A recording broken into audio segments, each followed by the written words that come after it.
къде си?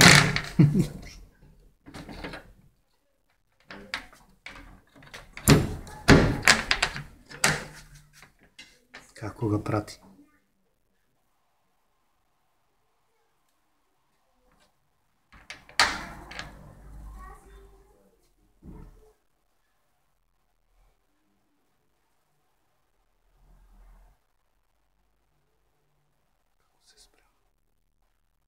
В кое? Мамби ти убиват много елегантно. Никога с агресия, никога с... А Сали изпустила отров на njega. Да, ето го гледайте. Аха, и sad će ga parališ.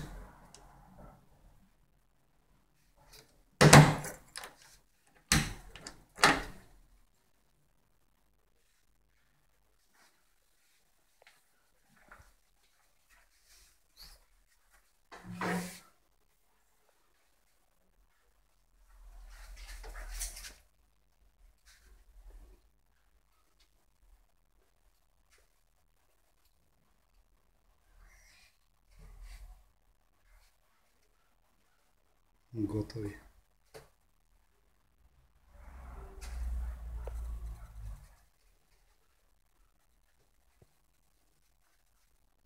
Спокойно.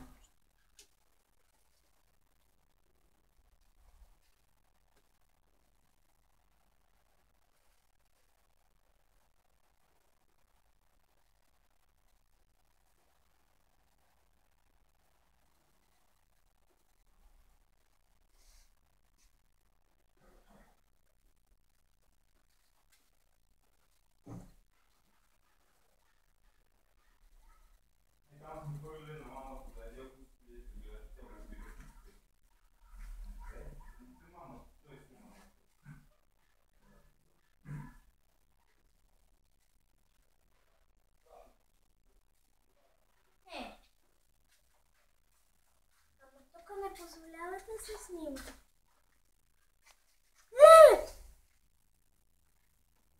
Тя какво ще прави с него? А как ще го убие? Тя го убила вече. Да, вижда се, че има кръв. А как ще го погълне цяло? Тя като умре ще го погълне. А защо го хапва веднъж? За да умре. Ето. Искам И да сега видя. от главата почва да го лапа. Искам да видя как. Това наистина.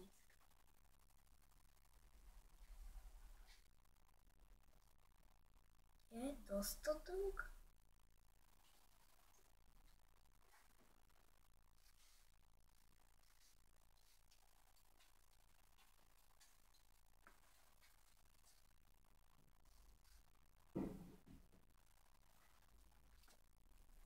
Дарил? Ето, почна. Май ще го погълне цял зеленичък.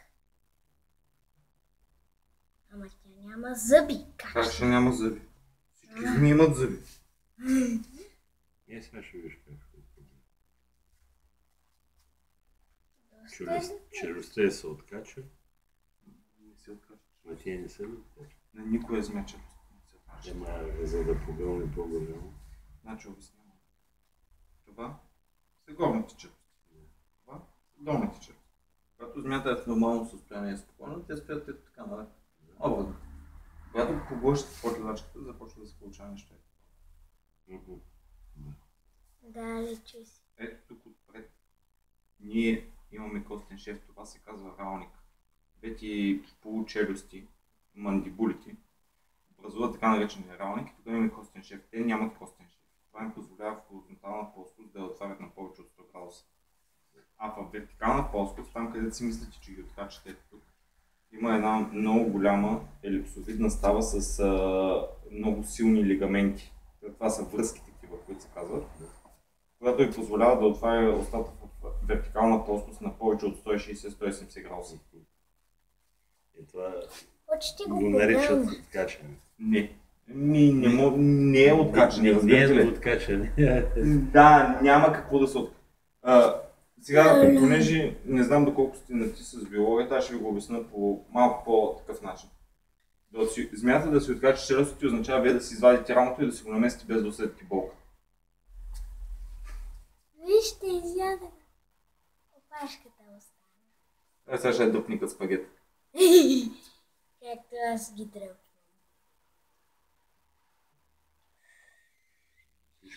А šta se to čuje? Вода. A voda? Ja rekao da ne ispušta na neki zvuci. Мамбите рядко съскат.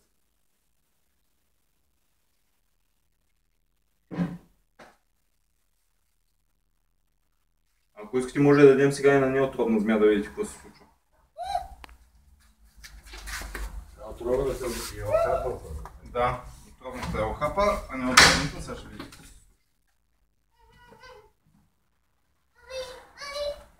Няма, не дей да... Те пък се опитват да избягат. Те не искат да бегат. Ага, ти си.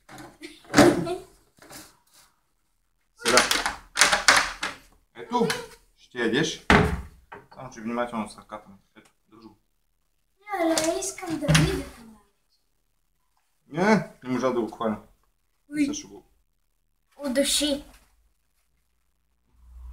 Такова хващане не бях виждал. Никога и аз.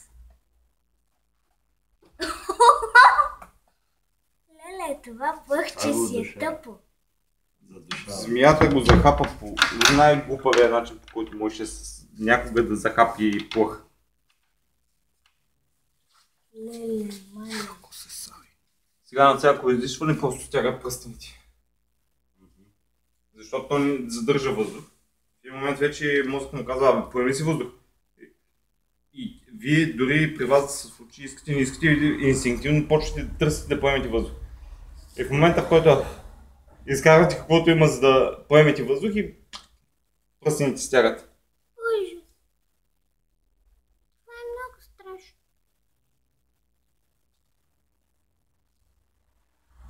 Тук има милион плъхчета. Те се захранят.